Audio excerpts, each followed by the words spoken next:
लोग हैं जो खुद का टाइम खुद के साथ बिताते हैं। हम हमेशा अपना टाइम दूसरों के लिए तो स्पेशली निकाल के रख लेते हैं, ठीक है, बट खुद के लिए कभी टाइम नहीं निकालते। क्यों? क्योंकि हमें वो इम्पोर्टेंट नहीं लगता है। और वो इम्पोर्टेंट इसलिए नहीं लगता है क्योंकि हमें किसी ने सिखाया ही नहीं कि खुद का टाइम निकालना खुद के लिए बहुत ज़रूरी है। खुद से बात करना बहुत ज़रूरी है। खुद के डाउट क्लियर करने के लिए, खुद की कंफ्यूजन को दूर करने के लिए, खुद के मिथ जो कि बहुत सारे आसपास से आए होते हैं उन्हें क्लियर करने के लिए स्पेशली खुद से बात करना बहुत इम्पोर्टेंट हो जाता है। बट हम खुद के साथ बात करने के लिए रेडी नहीं होते। मेरे साथ ये स्टार्टिंग में बहुत बड़ी प्रॉब्लम थी कि अकेले बैठना, अकेले रहना बहुत बुरा लगता था, बहुत डिफ़िकल्ट होता था और समझ नहीं आता था कि इस अकेले टाइम में करेंगे क्या। बट आज का जो लाइफ है ना, सोशल मीडिया का, या यूँ कहें कि जो भी आज के समय में रिश्ते भी हैं वो भी दिखावे के हैं। तो उस टाइम में आपको ये सीखना बहुत इम्पोर्टेंट है कि खुद के साथ कैसे रहें, खुद के साथ कैसा एक व्यवहार रखें कि आप खुद से खुश रहें, खुद से कभी ये सवाल करें कि हाँ, जो भी आपने किया लाइफ में बहुत अच्छा किया, या जो कुछ कमी भी रह गई, कुछ रिग्रेट भी रह गए, वो कैसे सॉल्व कर सकते हैं।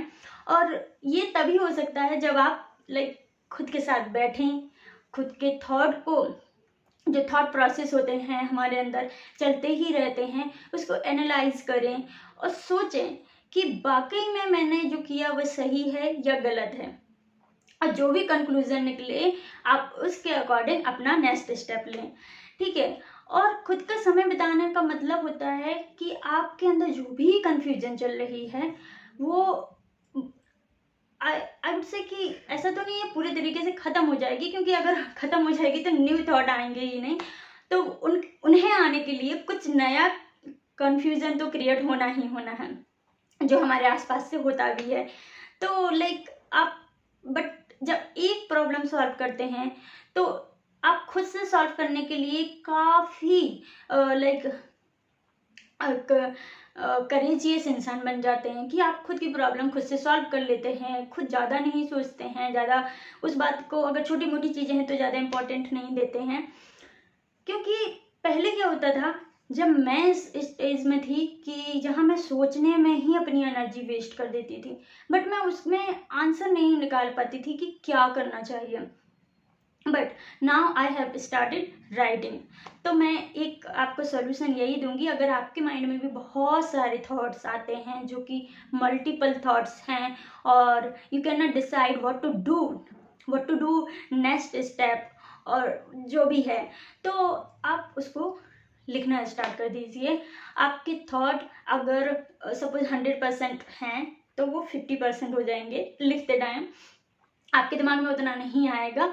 और ये मेरा पर्सनल एक्सपीरियंस है, क्योंकि जब मेरे माइंड में भी जब बहुत सारी कन्फ्यूजन चल रहे थे कि मुझे ये सेल्फ टॉक की वीडियो बनानी चाहिए या नहीं बनानी चाहिए, या मुझे सेल्फ पॉडकास्ट करना चाहिए या नहीं करना चाहिए, मुझे कैमरे के सामने आना चाहिए या नहीं आना चाहिए, तो बहुत सारा कन्फ्यूजन था कि लोग देखेंगे, मेरे रिलेटिव्स भी देखेंगे, मेरे जानने वाले भी देखेंगे, क्या सोचेंगे पता नहीं, सो मच कन्फ्यूज़न।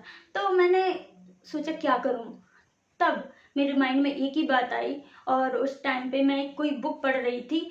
बेसिकली अभी मुझे वो याद नहीं कि कौन सी मैं बुक पढ़ रही थी, जिसमें लिखा था कि जब आपके थॉट जरूर से ज़्यादा आने लगे और जरूर से ज़्यादा एक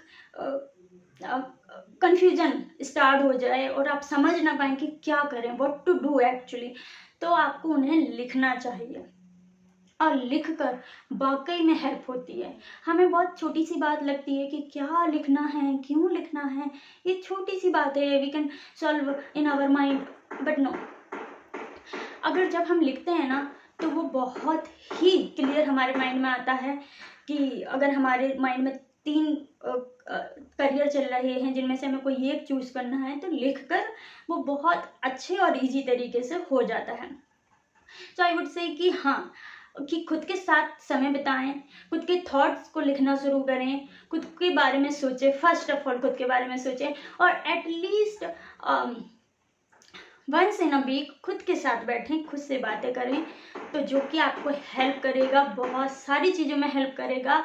और यस, एक बार ट्राई करें जो लिखने वाला फंडा है, तो it will be give you help to find out the way whatever you want to do. तो आप एक बार ट्राई करके देख सकते हैं। और हाँ, खुद के साथ समय बिताना बहुत इम्पोर्टेंट है।